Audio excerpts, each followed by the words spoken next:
In the beginning, I'd like to divide my answer in two sides, if I may. One for the big and large corporations, CEOs, what their challenges today, and what they need to become in our region to be more competitive. And obviously, second, we'll talk about the SMEs of the world.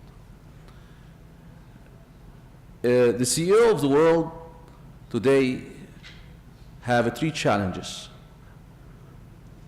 Or we can divide the CEO of the world in three categories. One, in a developed economy. Because if we want to present an initiative, a solution, that's beneficial to us and not to the other side of the table, it's going to have certain limitations. So it must be the focus that this initiative must be a win-win situation.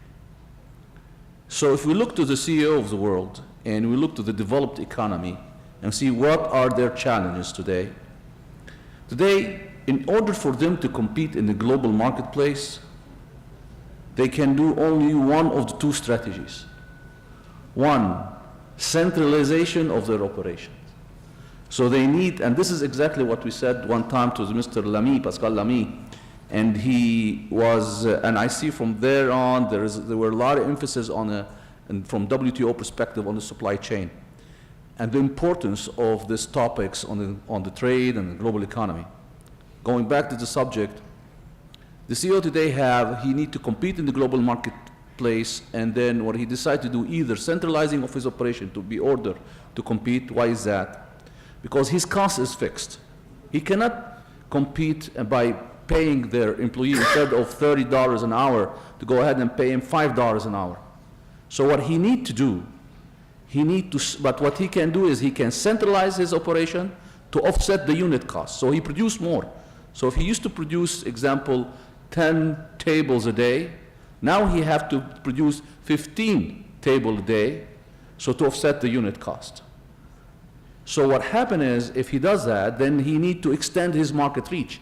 Instead of selling at a 50-mile range, now he have to sell at a 100-mile range. And for him to succeed in this centralization of strategy, efficient logistics is a must. So he can promise the new market that he's reaching to that despite the fact you are at a far distance, don't worry, I will get you the product on just-in-time basis, and then this is why, and this is how his centralized operation can succeed. That's one. And I'm speaking now the language of the CEOs of what we call them the custodians of the world economies. This is the challenge that they're facing today. That's one. The second thing is the same CEO in developed economy, and then I will go to developing economy and the SMEs, they also either centralize or decentralize. And by decentralizing means, again, he decided to move his production from one part of the world to another part of the world, and so he needs to bring the raw material from one side to the production and then to the marketplace. And also in between those, he needs efficient logistics. So despite the fact, if the CEOs of the world in developed economy want to centralize or to decentralize their operation, efficient logistics today in this global economy is a must. Now, there is a CEO in developing economy, in emerging economy. What he needs to do, he needs to create more and more business. In creations, again, like I said originally, he promotes to start more and more manufacturing in this country, and he leveraged, as I said, as Kingdom of Saudi Arabia did, that I have low cost of production and I have regional market demand. Let's build manufacture here in our region, in our countries. But again, the challenge is to reduce landed import and export cost.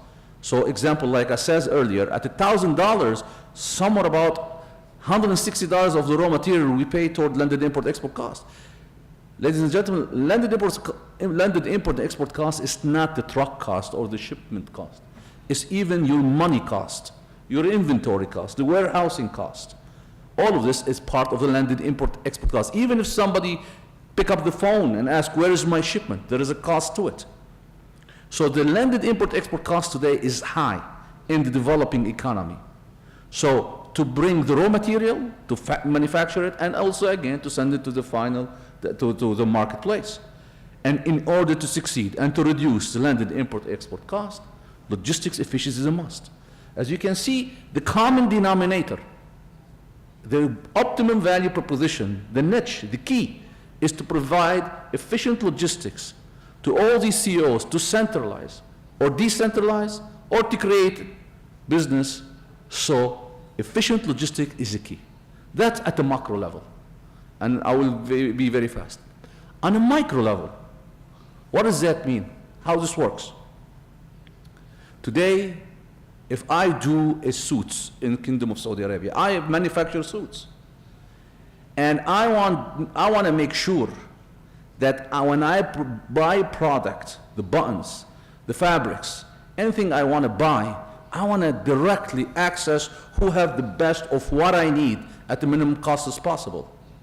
And today, through technology, we can do that. And I don't want to pay money for it. So I want to target.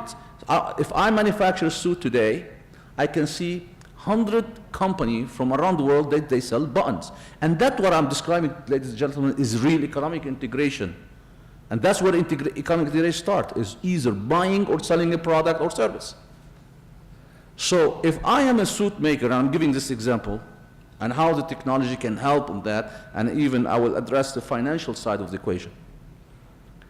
If I am suit makers and I need buttons, and suddenly I saw 100 buttons, manufacturers are advertising and they want to sell me their buttons.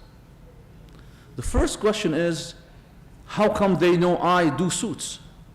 Through our system, through the transaction, the business transaction, we know who sells suits because you're using the system, so we know who sells suits and to where and the volume and so forth and so on. So who is selling these products, this raw material, he can target you and he can provide you the buttons that you desire, that you buy usually. But the question remains, and the whole world today is questioning, if I see the button makers and I need to buy them, how I can increase the conversion ratio? The conversion ratio is what? From seeing a service online or seeing a product online to acquisition. So from seeing it to acquire it. That's the key, ladies and gentlemen. So when I saw those 100 companies who are selling bonds, number one question is, which one have the good quality? Today everybody talk about internet, and like I said, internet it's not enough for integration. So which one of those 100 people have a real good quality? People talking even about, with all my due respect to some e-commerce initiative that is around the world today. But the key is, all of them based on reviews. Most of them based on reviews. So people says, yes, he's good. But who are those people? Who validated this data? We do not know. So the key is to know the quality. I need to know how long been in the business, these button makers, who he sells to, how much return he sell product and then they return it back. All this data, I have to have it in order to validate if this guy have a high quality or not, so to check the quality. And I'm just going very brief on this. Number two, once I check the box on quality, I need to know also that if I decide to buy this bond in a B2B, and gentlemen, B2B is about $109 trillion today, and projected by 2025 to reach $235 trillion.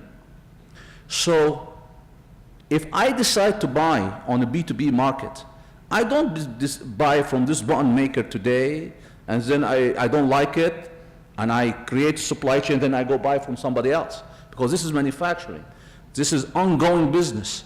So it is necessary the moment I check the box on the quality of this product is to know what is the reliability and dependability to move this product from where I need to buy to bring it to my manufacturer, to my address. So who will give me that? It must be based on present data and business transaction, validated by multiple sources that give me the reliability, dependability of the logistics from door to door. So that's core I need it in order to convert and decide to buy. And the third element is to finance.